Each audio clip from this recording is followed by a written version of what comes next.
بسم اللہ الرحمن الرحیم۔ ایک دوسرے کو عزت دو، برداشت کرو۔ میرے نبی نے فرمایا بہترین مسلمان وہ ہے جو بیوی سے اچھا سلوک کرتا ہو، اور بیوی سے فرمایا میری شریعت میں سجدہ ہوتا تو بیوی سے کہتا خامند کو سجدہ کر۔ بہترین صدقہ اولاد کی تربیت ہے۔ پورا گھر میرے نبی نے نقشہ، ہر ایک کی قیمت بتائی۔ ماں تیرے قدموں تلے جنت، کہ کاش میری ماں زندہ ہوتی، تم دیکھتے میں کیا کرتا۔ میں عشاء کی نماز کے مصلی پر ہوتا، میں سورۃ فاتحہ پڑھ رہا ہوتا، ادھر سے آواز آتی میری ماں کی محمد، تو میں نماز توڑ کے کہتا لبیک اماں جان۔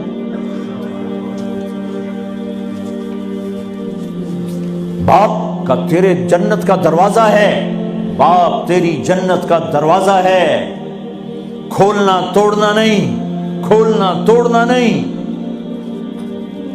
توڑ لیا تو جنت میں نہ جا سکو گے۔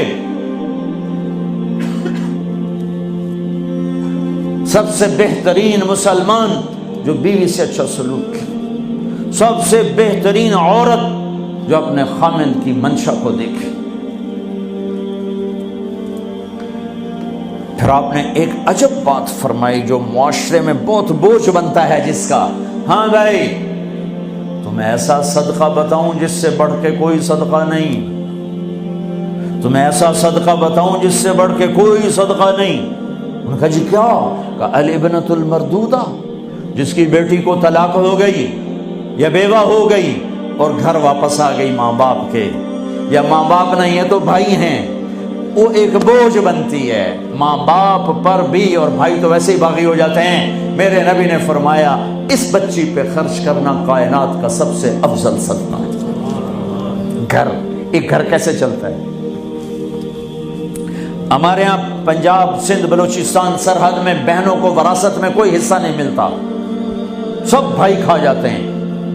میرے نبی نے فرمایا جس کو اللہ نے 2 بہنیں دیں اس نے ان کا حق ادا کیا، شادی کی حق ادا کیا۔ ماں باپ کی وراثت میں سے ہوتا ہے، اگر میں نے کوئی خود کمایا ہے اس میں بہنوں کا حق نہیں، ماں باپ سے اگر 1 روپیہ بھی آیا ہے تقسیم کیا جائے گا۔ جس نے بہنوں کا حق ادا کیا، شادی کی حق ادا کیا، اس پہ جنت واجب ہو گئی۔ جس کو اللہ نے 3 بیٹیاں دی، اس نے ان کی ڈولی اٹھائی، وہ جنت میں میرے ساتھ یوں ہوگا۔ ایک بولے اگر 2 ہوں، کہ جس نے 2 بیٹیوں کی شادی کی وہ بھی ایسے ہوگا۔ اللہ بھلا کرے۔ ایک صحابی کا کہ جس کی 1 ہو، کہ جس کی 1 ہے، اگر اس نے اس کو عزت سے رخصت کیا تو وہ بھی میرے ساتھ ایسے ہی ہوگا۔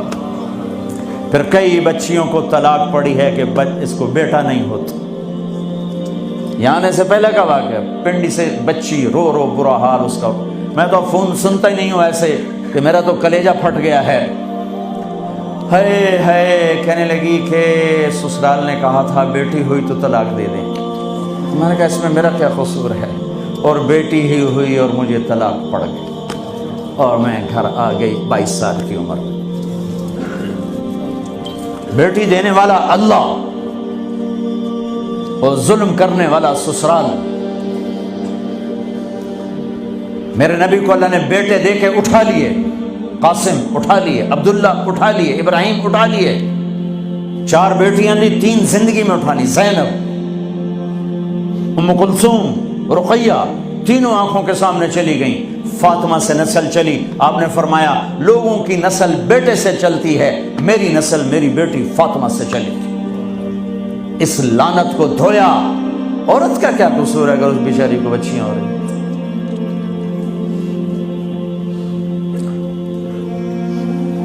جس نے اپنی بہنوں کو حق ادا کیا، جس نے بیٹیوں کو ڈولے میں بٹھایا، ان کا حق ادا کیا، کہ جنت میں یوں ہو جائے گا۔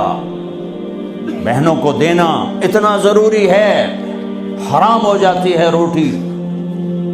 میں نے مولانا جمشید صاحب میرے استاد ہیں، میں نے ان سے تفسیر پڑھی۔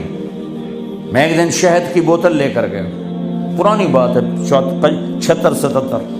میں نے کہا حضرت یہ ہدیہ ہے۔ فرمایا کہاں سے لائے ہو؟